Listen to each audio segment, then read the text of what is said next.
cloche est un signe de liberté. Longtemps persécutées, longtemps tolérées, les églises protestantes en Italie ont eu le droit de célébrer le culte, mais comme la cloche relevait de la propagande religieuse, tolérance est une chose, propagande est autre chose. Nous dirions annonce de l'évangile. Dans le protestant italien, des décennies durant ont été interdits et de clochers et de cloches. Pour moi, c'est un son de liberté. Quelqu'un sonnerait la cloche? Merci.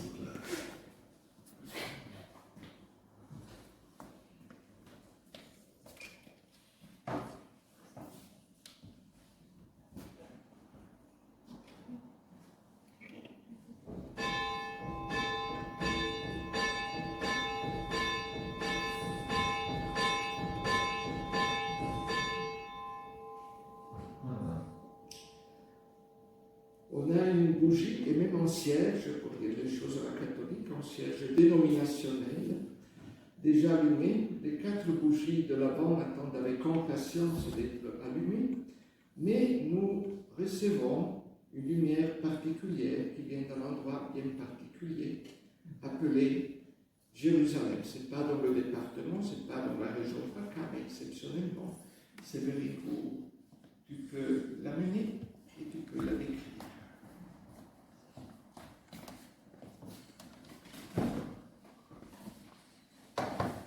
Bonjour à tous, je vous amène la lumière de la paix. La lumière de la paix de Bethléem est un événement scout chrétien qui se déroule chaque année dans la période de l'Avent.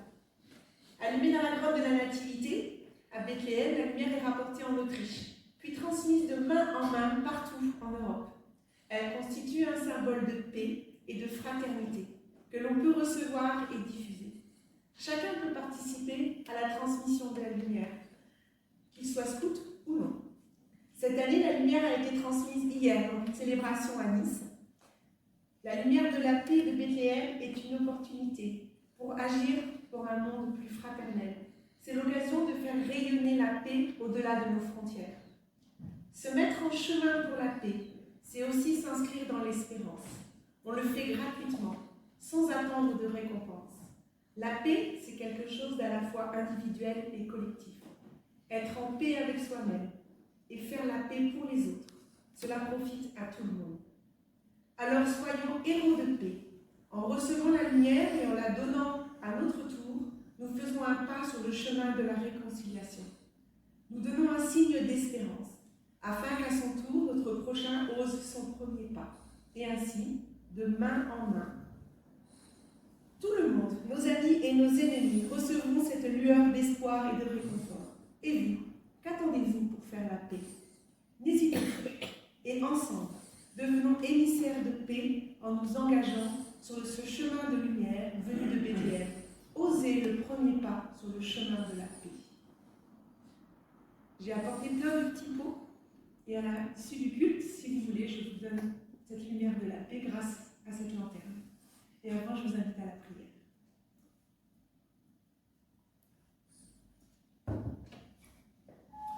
Peut-être la placer sur la table de communion. Ce que tu en penses. Merci. Seigneur, qu'il fait beau dans ta maison.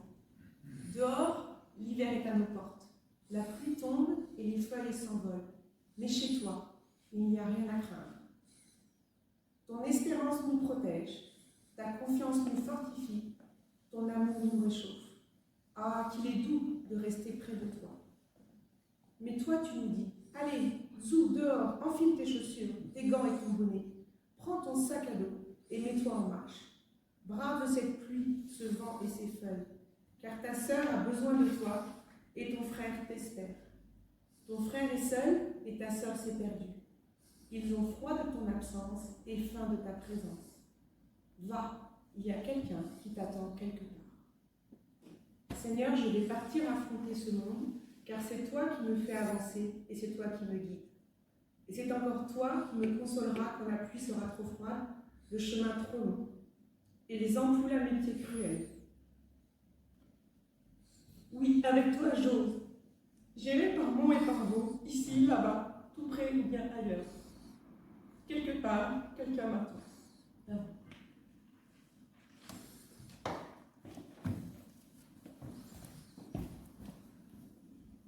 Comme on dirait, une lampe de mineur, ancienne, du genre germinal. Elle peut briller même dans nos nuits diurnes. Maintenant, je cherche des enfants pour allumer les bougies de l'Avent. Et vous dites non, mais il paraît que vous êtes enfants de Dieu.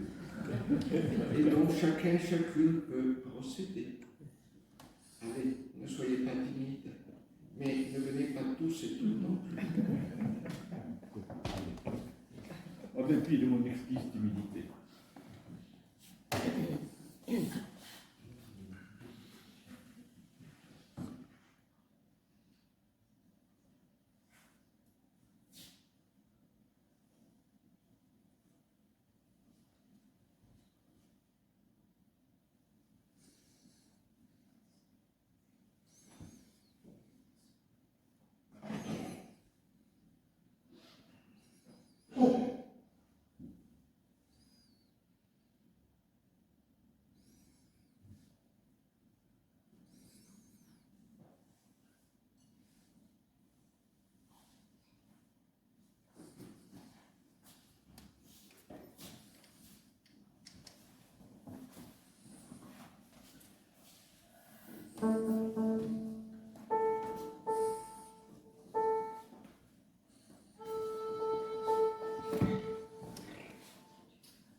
Un enfant va nous naître, un enfant nous est né, chantant chorale de Bach.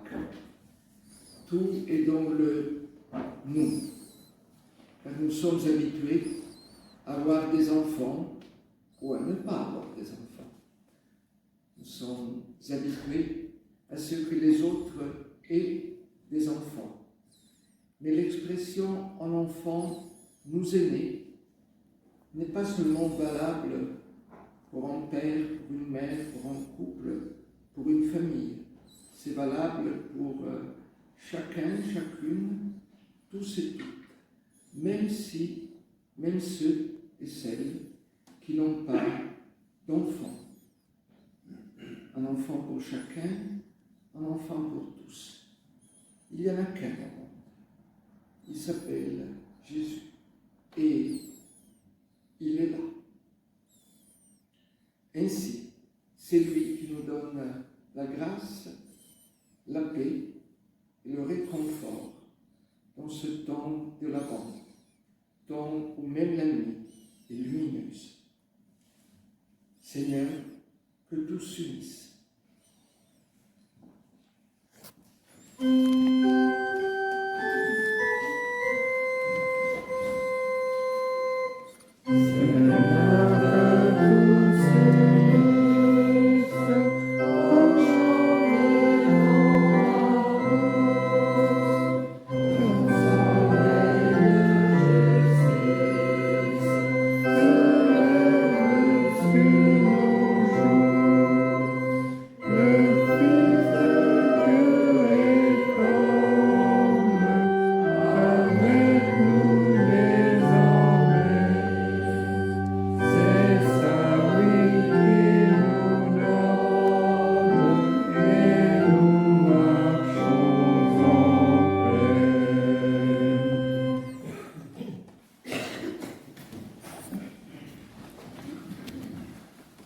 Au moment de la louange, nous nous souvenons d'un mot de Luther qui disait, et c'était très osé pour son époque, pour la nôtre aussi, il disait « Il n'a pas de sens de parler du Tout-Puissant si on ne parle pas du Tout-en-Puissant. » Et c'est la même personne, c'est Dieu, le Dieu créateur Tout-Puissant, le Seigneur Jésus, totalement puissant sur la croix.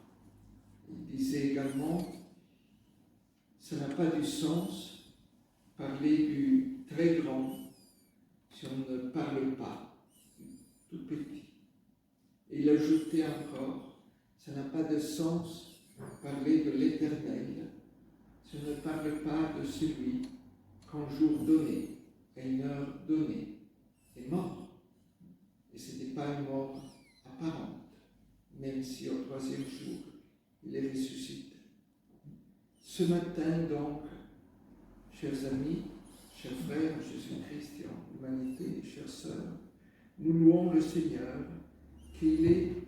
car il est aux extrémités de nos vies, le tout grand, le tout petit, l'éternel est celui qui est renfermé dans un temps donné, comme nous le sommes. Nous le louons parce qu'il arrive jusqu'à toute extrémité de la vie et de la mort. Et il dépasse toute extrémité de la mort et de la vie.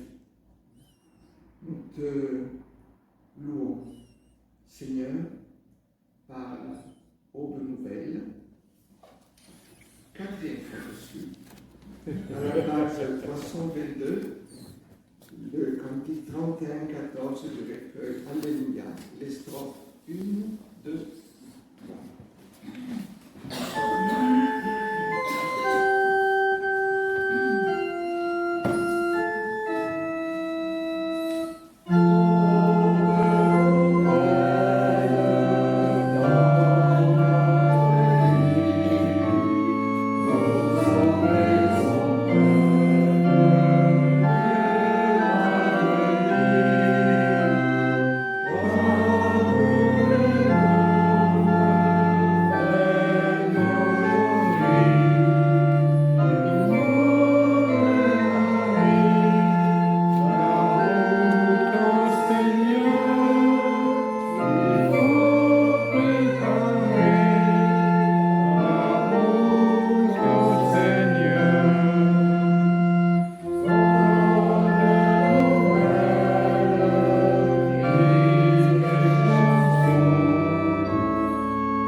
commandements dans la première alliance.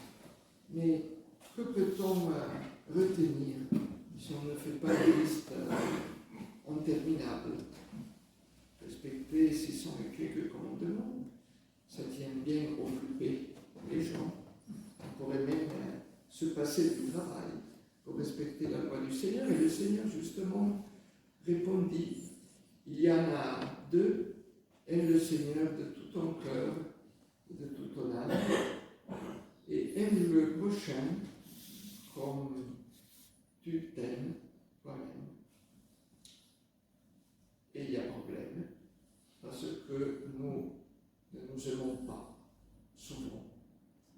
Et l'arrière-plan de ce mot de Jésus dit que si tu ne t'aimes pas, arriveras-tu à aimer les autres?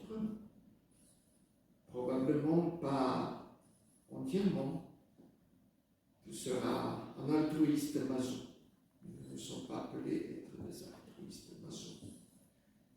Et donc la volonté du Seigneur, les paroles d'alliance, comme il est écrit dans notre liturgie de ce matin, sont justement ces deux commandements réunis avec la recommandation de s'aimer au sens réflexif du terme et d'aimer l'autre. Qualche lumière.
Te remettons, Seigneur, aujourd'hui, en nous repentant de tout cœur, le péché de désespoir, ou plutôt le péché du non-espoir, le péché de non-espérance, qui va avec le péché d'indifférence. Nous sommes forts dans le constat, nous sommes très forts parfois dans le diagnostic. Nous sommes très faibles en espérance. Nous ratons le passage du constat à l'état de grâce. Nous comptons sur nos moyens et nous constatons que nos moyens ne sont pas à l'auteur et que les gens qui nous environnent ne sont pas ou ne seraient pas à la hauteur non plus. Ça ne mène pas loin, nous le savons, et pourtant, nous faisons comme si on l'ignorait. C'est ce péché que nous amenons devant toi. L'espérance est une forme de charité. Celui qui espère est charitable avec soi-même, avec le prochain et avec le lointain. Seigneur, toi qui es espoir en acte, aide-nous à espérer. Nous demeurons assis pour chanter. Seigneur, accorde-moi tes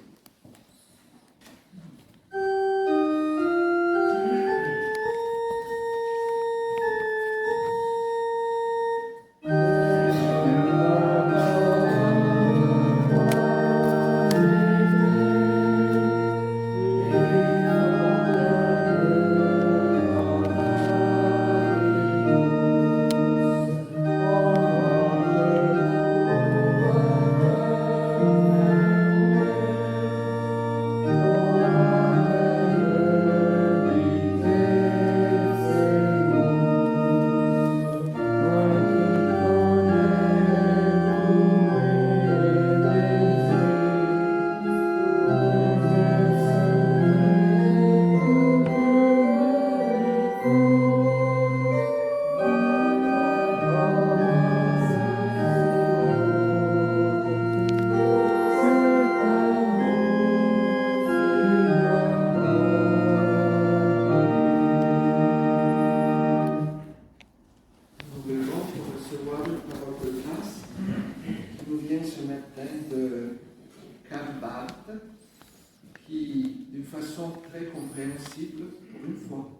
il disait, sur la croix, c'est le juge qui a pris la place du condamné. Il ajoutait, ça n'arrive pas souvent dans les tribunaux suisses. Je crois que c'est la même chose pour les tribunaux français, italiens et d'ailleurs. Oui, le juge du monde a eu pitié du monde et il a pris la place du monde et de chacun de nous sur la croix.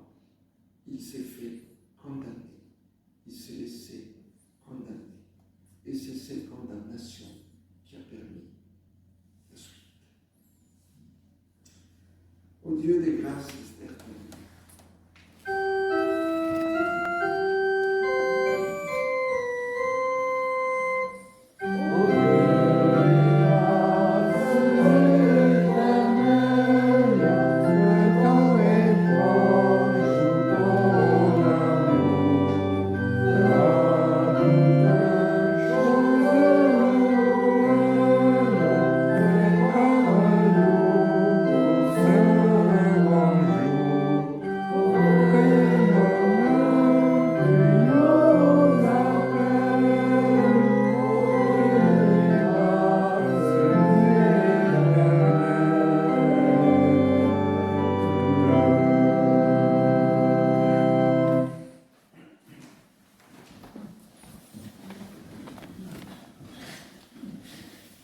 Nous prions avant d'ouvrir la Bible.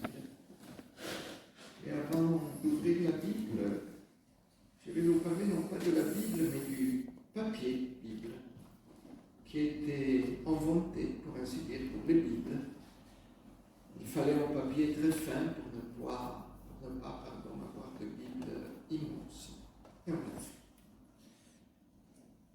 Mais il y a une différence, on va dire une différenciation écuménique dans le papier Bible entre les Bibles protestantes et les Bibles catholiques. Les catholiques, jusqu'à la moitié du 19e, ont imprimé sur un blanc cassé. Donc, comme dans nos murs, le blanc n'est jamais blanc. Il y a une pointe de jaune pour éviter que ça puisse se salir trop vite.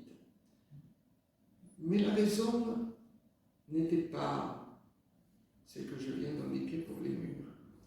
C'était de faciliter la lecture en atténuant le contraste entre le noir de l'écriture et le blanc de la page. En effet, c'est plus simple, c'est même plus agréable de lire quand le fond n'est pas entièrement blanc.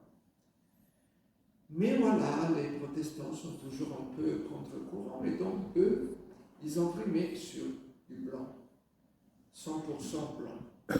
Jésus l'a plus blanc, donc 200% blanc. Ce qui rend la lecture moins agréable, mais derrière ces raisons typographiques et d'imprimerie, il y avait des raisons, on va dire, théologiques et même bibliques. La nature de l'écriture. Dans une perspective catholique, l'écriture se fond dans un paysage ambiant, la page avec du blanc cassé, comme elle se fond dans la tradition. Dans une perspective protestante, on garde l'éclat de l'écriture, le contraste. Le noir va sortir avec force, et si ça crée une petite difficulté à la lecture, tant mieux.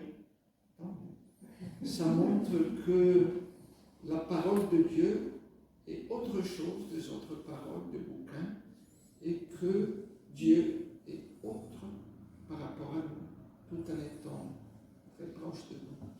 C'est ainsi, Seigneur, que nous te prions pour que nous puissions laisser l'Écriture nous donner son éclat, surgir avec force en 3D des pages blanches. Nous ne sommes pas les adorateurs d'un livre et même pas du livre. Nous sommes face au mystère de l'incarnation. Nous rencontrons Dieu dans l'Écriture sainte et nous te prions, Seigneur, de pouvoir réellement te rencontrer ce matin. Mais notre Dieu, Seigneur, n'est pas un Dieu livresque. Nous le rencontrons dans le visage de chacun et de chacune tout au long de la semaine, des mois, de l'année et de la vie.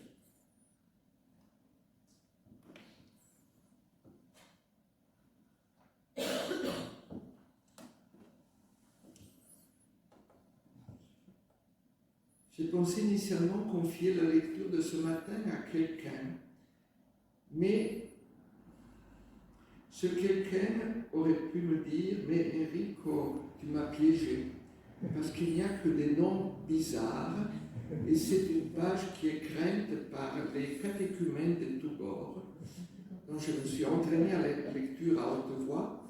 J'espère de ne pas trop trébucher. J'espère également que vous puissiez être compatissants au cas où. On est au premier chapitre de l'Évangile selon Matthieu, les premiers 17 versets. Généalogie de Jésus-Christ, fils de David, fils d'Abraham. Abraham engendra Isaac. Isaac engendra Jacob. Jacob engendra Judas et ses frères. Judas, avec Tamar, engendra Pharès et Zara. Pharès engendra Hésron. Hésron engendra Aram. Aram engendra Aminadab. Aminadab engendra Nasson. Nasson engendra Salmon.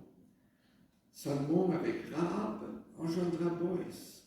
Boès avec Ruth engendra Yobed. Yobed engendra Jessé. Jessé engendra David. À la ligne. Le roi David, avec la femme d'Uri, engendra Salomon. Salomon engendra Roboam. Roboam engendra Abia. Abia engendra Asaph. Asaph engendra Josaphat.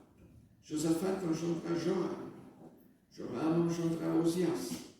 Osias engendra Joatam. Joatam engendra Akaz. Akaz engendra Ézéchias. Ézéchias engendra Manassé. Manassé engendra Amos.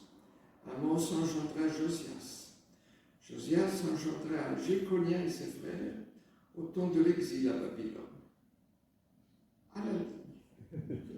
Après l'exil à Babylone, Jéconia engendra Salatiel. Salatiel engendra Zorobabel. Zorobabel engendra Abiud. Abiud engendra Eliakim. Eliakim engendra Azor. Azor engendra Sadoc. Sadoc engendra Hakim. Hakim engendra Eliud. Eliud engendra Éléazar. Éléazar engendra Mathan. Mathan engendra Jacob. Jacob engendra Joseph, l'époux de Marie, de laquelle est né Jésus, celui qu'on appelle le Christ. Il y a donc en tout 14 générations depuis Abraham jusqu'à David, 14 générations depuis David jusqu'à l'exil de Babylone et 14 générations depuis l'exil de Babylone jusqu'au Christ. Que le Seigneur bénisse l'écoute de sa parole.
Oui, c'est une généalogie.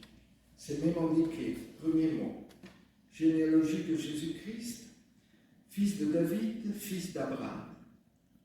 vous aurez remarqué que Matthieu est très prudent. Nous pourrions nous attendre à fils de Dieu, ce n'est pas le cas. Fils de David, fils d'Abraham. C'est quelqu'un, Matthieu, qui cherche un lien, une continuité dans la discontinuité avec le judaïsme. Et c'est bien une généalogie qui abonde dans le Premier Testament. Il y en a pas mal dans le livre de la Genèse, il y en a pas mal dans les 2 livres des Chroniques et ailleurs aussi. On se dit, avec quelques bonnes raisons, que la généalogie est une forme, une formule de l'histoire, un peu chronologique. Nous connaissons des généalogies dynastiques, même de nos jours. La noblesse procède par généalogie. Nous connaissons des généalogies familiales. Il serait donc une pratique pour se remémorer les ancêtres. Et les historiens se régalent. Après, il y a un peu de désenvolture dans certaines généalogies bibliques, mais voilà. Les historiens se sont chez eux. Et peut-être ils ont tort de se sentir chez eux, parce que la généalogie dans la Bible n'est pas une figure de l'histoire, c'est une figure de la bénédiction. Se reproduire et croître. C'est le miracle de la vie et le miracle des vies. Il y a presque une sorte d'immortalité par généalogie interposée. On n'est pas immortel, mais de père en fils, d'ailleurs ancêtre, une vie va au-delà de nos vies singulières. Mais une naissance, toute naissance, il est bon peut-être de s'en rappeler au moment de l'Avent, n'est pas une donnée gynécologique d'abord, et n'est pas une donnée historique d'abord dans l'esprit de la Bible. La naissance est une bénédiction, c'est quelque chose qui s'accomplit. Ce n'est pas un cas, c'est Abraham qui a quand même longtemps attendu un enfant avec Sarah. Eh bien, le Seigneur lui dit, tu seras en bénédiction pour les autres, parce que bénédiction appelle bénédiction. Et donc, nous pouvons considérer que même dans nos vies, nos généalogies, parfois disconnues, je pense aux généalogies de ma propre famille, sont quand même une figure de la bénédiction de Dieu. Mais voici que si nous regardons de près cette généalogie, il y a quelque chose de bizarre, même quelque chose qui cloche. Les généalogies dynastiques sont souvent de généalogies polies et épurées. Les batailles du roi, pour dire les choses à l'ancienne, ne figurent pas, je parle en présence de la maison d'Angleterre, en espérant de ne pas être foudroyés. Et nous pourrions nous attendre le même traitement de l'information par la généalogie de Jésus. Et c'est vrai que c'est une sorte de litanie de père en fils, sujet, verbe, engendré, complément, objet. On se laisse bercer par cette litanie, mais si nous regardons un peu de près, nous voyons par exemple que dans ce monde éperdument, c'était de l'italien, masculin, tout d'un coup, dans la première partie, on voit apparaître une femme. Salmon avec Rahab engendra Boaz. On pourrait se dire, mais alors il s'agira d'une femme méritante, d'une femme appréciée. C'est vrai qu'elle était appréciée par une pluralité d'hommes, car elle pratiquait le métier le plus ancien du monde, prostituée. Elle est dans la généalogie de Jésus. Ah bon, on l'aurait écartée, on la met en avant, comme si c'était un honneur.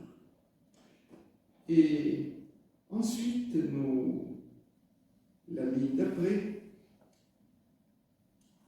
Boaz, avec Ruth, engendra Yobed. Ruth ne pratiquait pas le métier le plus ancien du monde, mais elle était étrangère, et pas une princesse étrangère, une femme roturière qui se retrouve dans le cœur d'Israël avec les honneurs qui ne sont pas donnés dans cette généalogie aux femmes israélites. Il y a pire que ça. Au commencement de la deuxième section, le roi David engendra Salomon. Là, enfin, c'est rassurant. Mais il est écrit qu'il engendra Salomon avec la femme d'Uri. Ça aurait été plus simple avec sa femme. Non. Et pudiquement, la généalogie n'ajoute pas que David fit tuer en bataille Uri, qui était un vaillant guerrier, en l'envoyant en première ligne pour pouvoir coucher avec sa femme. Tout cela dans la généalogie du Christ. C'est étonnant. Mais à la fin de cette généalogie, il y a une autre difficulté, on va dire un problème de maths. Il y a donc en tout, je reprends le verset 17, 14 générations depuis Abraham jusqu'à David, 14 générations depuis David jusqu'à l'exil à Babylone. Donc c'est une vision tripartite, triptyque de l'histoire sainte, comme on disait autrefois chez les catholiques, et 14 générations depuis l'exil à Babylone jusqu'au Christ. Que c'est beau, 14 plus 14 plus 14. Mais moi, qui suis en cancre des maths, je me dis que ça fait 42. Mais quand j'ai côté Saint Thomas, je me mets à compter. La première fois, ça fait 41. Je me dis, Enrico, tu te trompes, l'écriture ne se trompe jamais, c'est toi qui te trompes en plus. T'es nul en maths. Donc je compte à nouveau 41. Je compte 3, 4, 5 fois. C'est 41. C'est écrit 42, mais à la preuve des faits, c'est 41. On s'en est aperçu assez vite dans la vie de l'Église et on n'y a pas touché. Pour quelle raison? Nous ne le savons pas, mais on peut formuler deux hypothèses. Première hypothèse, qui n'est pas ma favorite, la première hypothèse dit la Bible, de toute façon, c'est sacré. Les maths, c'est humain. Donc, on garde 41. Si la Bible dit, on garde 42. Si la Bible dit 42, c'est 42. C'est une approche un peu littérale. Pour quelques-uns, quelques-unes, trop littérale. Ou alors, on pourrait se dire, la Bible a accepté d'être faillible, on a renoncé à corriger, tout en sachant qu'il s'agissait bien d'une erreur matérielle, parce que la Bible est quelque part infaillible en ce qui concerne les questions profondes de la foi et du salut. Mais on peut admettre qu'elle se trompe dans une numérotation et laisser l'erreur, chose que ma prof de maths ne m'aurait jamais pardonné, soit dit en passant. Laisser l'erreur, c'est une façon de considérer l'humanité de l'écriture qui est éperdument humaine, mais qui devient divine par la foi, qui nous relie à la parole de Dieu. Donc, même dans la mécanique généalogique, on trouve beaucoup de choses. Et comme un tremplin, comme une passerelle, cette généalogie nous amène au Christ et à la nativité. C'est une généalogie selon la foi. Si c'était, on va dire, génétique, on serait parti d'Adam et d'Ève. Non, on part de David, malgré malgré son adultère et malgré ses pulsions homicides, qui était appelé par le Seigneur au-delà de tout ça, et on parle d'Abraham. C'est important d'être dans le domaine de l'adoptif. Je déteste peu de choses, mais je déteste un adjectif, l'adjectif putatif, qui est attribué à Joseph, notamment, dans le domaine de la foi catholique. Putatif veut dire présumé. On pensait qu'il était le père, donc c'était une sorte de père écran pour la respectabilité du rôle social de l'une et de l'autre. Il était d'ailleurs âgé, il disparaît vite de la scène. Mais dans les évangiles, en particulier en Luc, aussi en Matthieu, Joseph est un père adoptif. Nos lois demandent beaucoup plus aux parents adoptifs qu'aux parents génétiques. Parents génétiques, on demande, puisqu'ils ont mis au monde un enfant, de s'en occuper, selon la loi. Alors qu'il y a des enquêtes de proximité pour l'adoption, il y a des vérifications, ils viennent inspectionner ta maison pour voir si tu as une chambre adaptée à l'enfant, si le climat de la maison, si l'atmosphère est bonne, tout cela, si l'enfant n'est pas adopté, c'est son affaire. Donc, l'adoptif est à la limite, et le putatif, pour reprendre ce terme, est plus que le père génétique. Et l'Évangile ne manque pas de le souligner.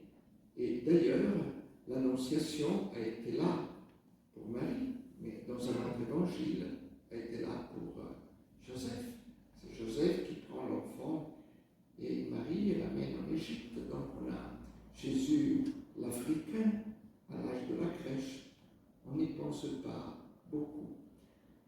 Toutes ces traditions convergent vers le Christ, y compris les deux traditions de la descendance au milieu juif. De nos jours, on considère qui est juif celui ou celle qui a une maman juive.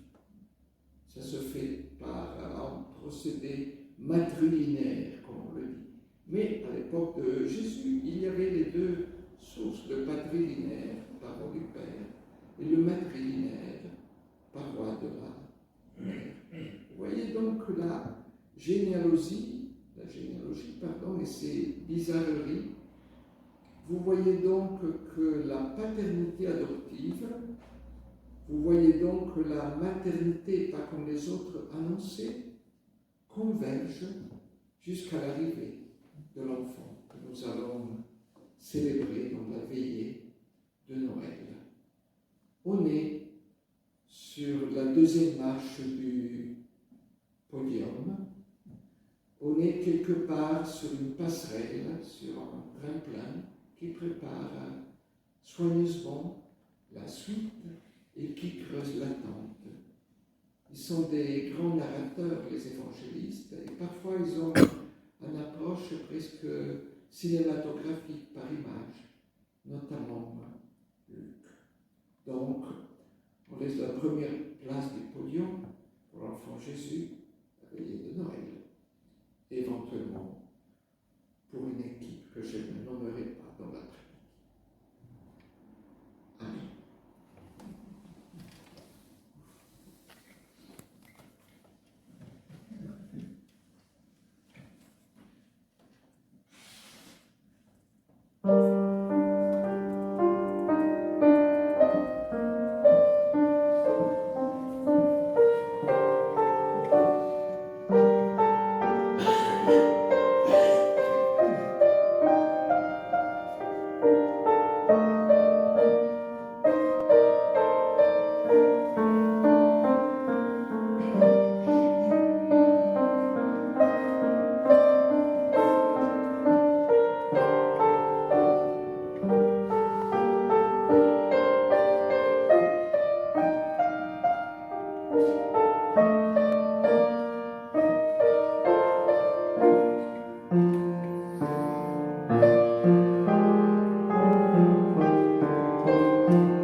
Donc c'est des héros menteurs. C'est la page 332, le cantique, 31-22 sur le recueil Alléluia. Les 3 strophes.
Alors clairement, il y a la veillée de Noël à 19h30. Hein, ah, c'est bien ça, 19h30. Je ne fais pas l'école. C'est bien. Et avance, c'est à 17h30. Donc avancer un tout petit peu, sans jeu de mots, à 17h30. Est-ce qu'il y a d'autres annonces? Oui.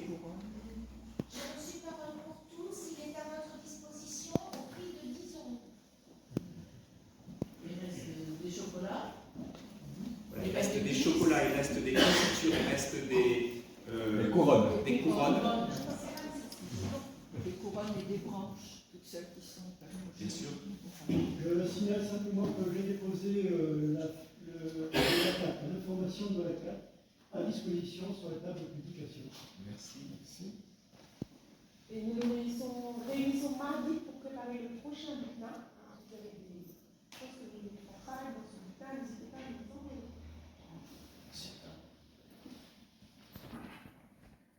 Bonjour, distribution hier après-midi à la maison maison d'arrêt de grâce des colis de Noël pour les détenus à l'issue du culte. Voilà, donc il y avait une soixantaine de personnes. Ce matin, l'aumônier écrit en me disant que ça s'était très bien passé. Et voilà. De mon côté, j'ai remercié les personnes vendredi après-midi donc on a fait des colis. Voilà, donc c'était un moment convivial, tant que faire se peut, hier après-midi pour l'action que nous faisons aussi avec les visiteurs de prison pour les détenus indigents. Voilà, nous on finance, mais ce sont les visiteurs de prison qui rendent à chaque cellule porter au colis aussi. Voilà.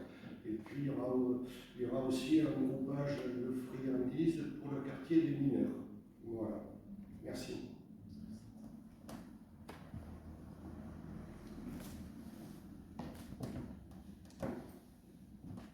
Toujours en ce qui concerne la veillée de Noël, je recherche, on va dire, des lectrices et de lecteurs. Ce sera l'évangile de Luc. J'ai déjà préparé le découpage et vous pourriez, s'ils sont parmi nous, vous manifester à la fin du culte et peut-être trouver quelqu'un qui garderait leur liste pour que je puisse les contacter individuellement par la suite, car il n'est pas toujours aisé de marquer le numéro de téléphone à la fin du culte. Il y a également l'ineffable mot du pasteur. Un mot, c'est deux mots aujourd'hui qui vous concernent, mesdames, car c'est le mot piano et le mot flûte. L'italien demeure une sorte d'espéranto et de langue internationale seulement dans la musique. On parle italien. Mais le mot du piano, qui est le mot piano en français comme en italien, c'est une formule abrégée, ça serait pianoforte. Et donc on se demande, mais est-ce que c'est piano ou est-ce que c'est forte? En sachant que piano veut dire à la fois lentement et doucement en italien. Si on cherche dans l'histoire de l'instrument, on voit que le piano autrefois s'appelait fortepiano. Fort et piano, ce qui ne résout pas le problème, tout simplement, voilà, on l'inverse. Et ça me permet de dire que le piano qui est capable du piano et du forte me rappelle, dans ce dimanche d'avant, le Seigneur qui peut murmurer, comme dans la grotte du prophète Élie, ou qui peut demander que l'armée céleste chante sa gloire à tue-tête, comme c'était le cas dans la nuit de Bethléem, selon l'évangile de Luc. Quant à la flûte de champagne, j'imagine. Non. On a le mot flûte en italien, mais seulement pour le champagne. Autrement on dit flauto. C'est un mot occitan, donc ça tombe bien. Tout le monde a pris l'occitan, langue universelle. Ici, on est sur des terres occidentales. Flûte, voilà. Ça peut être magique en allemand, en Mozart. Mais si on regarde, car on parle de la flûte dans les évangiles, quand Jésus dit j'ai chanté, ou plutôt on a chanté des chansons tristes, vous n'avez pas dansé, on a chanté à la flûte des chansons gaies, et vous n'avez pas dansé non plus. Et dans le grec du Nouveau Testament, c'est le mot souffle qui est la racine de flûte. C'est bien de souffler dans la flûte, autrement ça ne marche pas tellement. Mais c'est le même mot, roi, en hébreu, qui précède à la création du monde. Qui est moins que ça, chant. C'est le moment de l'offrande, avec accompagnement musical.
J'ai oublié de vous dire au moment des annonces que l'hebdomadaire Réforme m'a interviewé.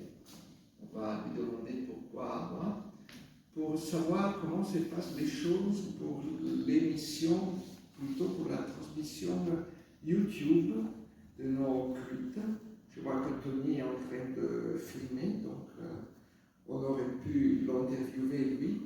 Moi, je savais très peu de choses, mais je n'ai pas arrêté de parler car je me suis dit que plus je parlais, plus l'article risquait d'être long.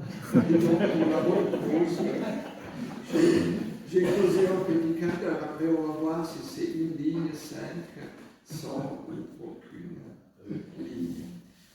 Seigneur, toi qui nous as fait don de ton enfant, accepte nos minuscules dons joyeux. Et la prière d'intercession nous réunit. Dieu d'Abraham et Dieu de la promesse, donne-nous d'être les témoins de ta fidélité que le monde attend. Dieu de Jacob et Dieu du combat, donnez-nous de lutter contre le mal, l'injustice et la souffrance. Dieu de Moïse, Dieu de la délivrance, donnez-nous de libérer les prisonniers du doute, du désespoir et de la peur. Dieu de David, Dieu des louanges, donnez-nous de répandre la joie de te connaître. Dieu d'Élie, Dieu de la faim rassasiée, donne-nous de partager notre pain avec celles et ceux qui ont faim. Dieu de Jésus-Christ, Dieu d'amour, donne-nous en tout temps et en tout lieu d'être comme les échos de ta parole qui accueille, console et donne la paix. Et comme Jésus l'enseignait à ses disciples, nous te disons, en nous levant, notre Père, que ton nom soit sanctifié, que ton règne vienne, que ta volonté soit faite sur la terre comme au ciel. Donne-nous aujourd'hui notre pain de ce jour. Pardonne-nous nos offenses, comme nous pardonnons aussi à ceux qui nous ont offensés.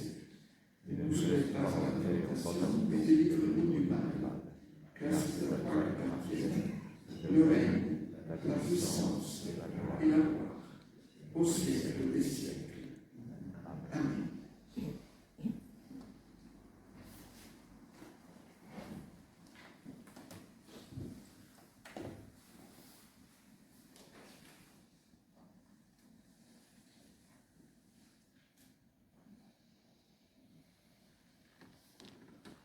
Voici, dit Jésus-Christ, je me tiens à la porte et je frappe.